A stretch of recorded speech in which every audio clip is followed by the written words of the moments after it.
What's up, y'all? It's your boy Friday Ricky Dred here for We Love Hip Hop, and today we are going to be covering the roots of the Toronto drill scene. We're going to be doing an in-depth coverage and a timeline of the beginnings of the drill scene to where we are now in the Toronto drill scene. Now, before I get into that, I need y'all to do me a favor. Make sure to hit that like, make sure to share this video, make sure to subscribe, and make sure to hit that notification bell. Make sure that those likes are all the way up for this video so it gets shared in the algorithm, and let's get this video popping. Toronto has always had a gritty side, with the downtown Toronto area of Regent Park being the first community housing area built in North America. There's always been an economic divide. From the indigenous to the Irish and Eastern European immigrants in the 1950s and 60s, there was always division. In the 1970s, with the influx of the first generation Caribbeans, the divide became even more apparent. In the 80s, crack hit the scene and things took a sharper turn with the early rise of gun and gang violence due to all the newly rich hood niggas, as well as fights for territory and other crack-related activity.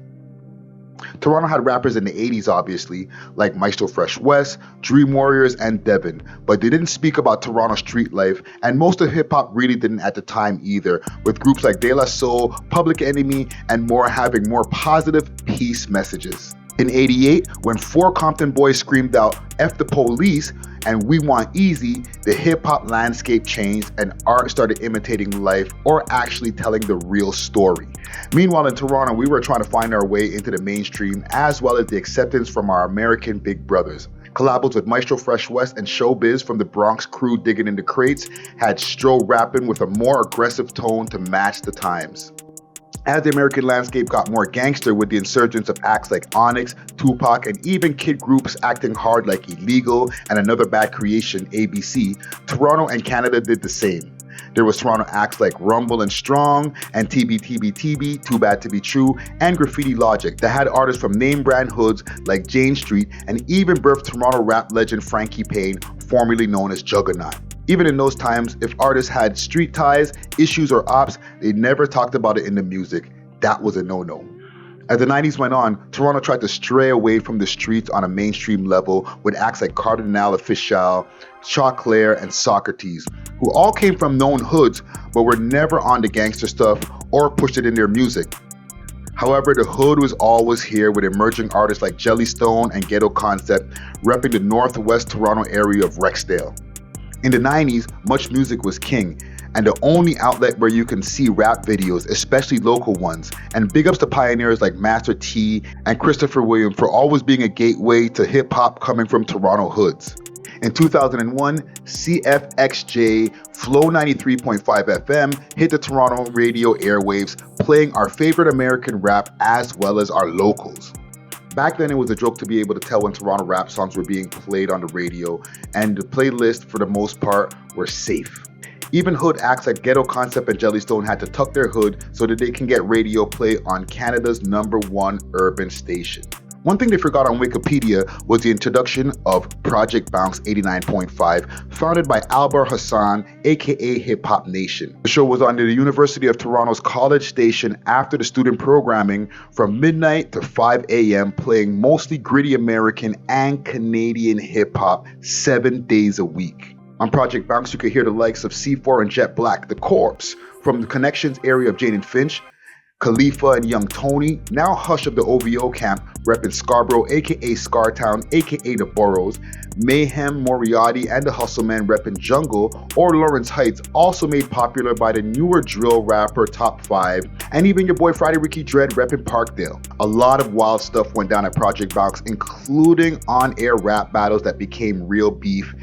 This track's getting played on the on-air mixes, rappers showing up to quote-unquote see each other, or even a shooting outside of the building that shattered a window where the radio station was located. Even during that time, it was rumored that the Scarborough rapper Young Tony caught a legas, aka a leg shot, for song lyrics. However, this has never been confirmed. This would be the earliest time in our Toronto rap history where the streets were getting an amplified voice and the suburbs could tune into Toronto hood beefs and songs. Even a young Drake had a diss song called Good Night, Good Riddance, going at Brampton rapper Aristo, premiered on Project Bounce, as well as other early Drake songs. The early 2000s also birthed the Hood DVDs, digital video discs. Smack DVD and other bootlegs hit the hood clothing shops and corner stores, and in those DVDs, we could see our favorite rappers like 50 Cent, Jadakiss, and True Life back in their home hood environments with their friends flashing guns and even letting them off. With Toronto being America's little brother, we followed fashion, and along came the real Toronto, followed by Rapsheet, Ambush DVD, and more, showing similar scenarios with rappers in their hood, with guys showing guns, swinging AK-47s over their shoulders, and way more. Rappers like J Stacks, Sonny Clay, and even me, Friday Ricky Dred, appeared on these DVDs, and a lot of rappers and their friends went to jail behind the mainstream coverage these hood documentaries gave, as well as rappers' willingness to incriminate themselves. 2005 also birthed MySpace and datpiff.com, which allowed artists worldwide and in Toronto to be able to upload their music online. Canada also had hiphopcanada.com and a community built on the message board. Toronto hip hop had a voice, and sometimes the voice had beef for the op. Artists like Mayhem Moriarty, Point Blank, and the Smugglers put out a plethora of tracks, as well as a slew of other hood rappers, and some of those songs were beef heavy before the term drill even was invented. Matter of fact, Heartless G, who we interviewed on this channel, expressed that his case set a legal precedent for rap lyrics being used in court, followed with Lamar Ammo's Skeet and Turk and Tyke from the Sick Thugs. Also with the mention of the Regent Park Sick Thugs, the Sick Thugs had a public feud with the legendary rap crew Point Blank. Tracks and mixtapes seen lyrical beef and real beef between both crews, which rumored to make members of Point Blank leave Regent Park. All this activity ultimately led to the 2010 raid of the Sick Thugs downtown studio, where multiple guns and drugs were seized. At this point, we had a very active Toronto music scene with an underlying street presence. In 2009, the Toronto-born most famous rapper in the world, Drake, even got robbed on his come-up shortly after the rumors of him signing with Lil Wayne.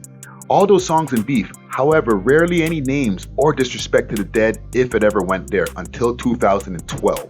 In 2012, a young Chicago rapper named Chief Keef dropped a pivotal banger, Don't Like, featuring Lil Reese, introducing the world to drill.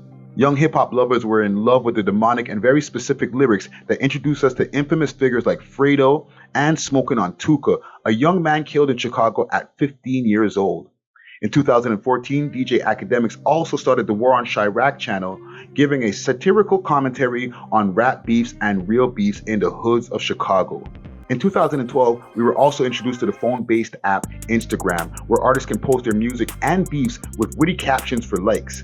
Before that, artists had to use their laptop to get their ish off through Facebook and Twitter. Being able to upload directly from the phone definitely streamlined art as well as beef. Toronto's drill scene and similar sounds started budding with artists like Jay Noble, Sam G, Littles the General, Mr. Comfortable, and even an early Casper TNG and Top 5 before they get the Burner Broski time. As drill music and social media has evolved from photo to video to live stream, we can now watch the Toronto drill scene and the violent soap opera at our disposal, sometimes in real time. I'm not going to go over who's beefing with who. You can find that out on any Toronto blog page like Six Sounds, Keep Six Solid, Six Buzz, and We Love Hip Hop. Or you can watch Six Views alumni Trap Lord Ross's documentary series, Murder on the Six, on the Toronto drill scene and all its characters. I simply wanted to give a breakdown from my opinion of where it started, and I hoped you learned something. Make sure to hit that like button on the way out, and make sure to subscribe, and make sure to share this video, and let us know in the comments if you like this video and what other stories that you want us to cover on the Real Toronto Stories. Deuces.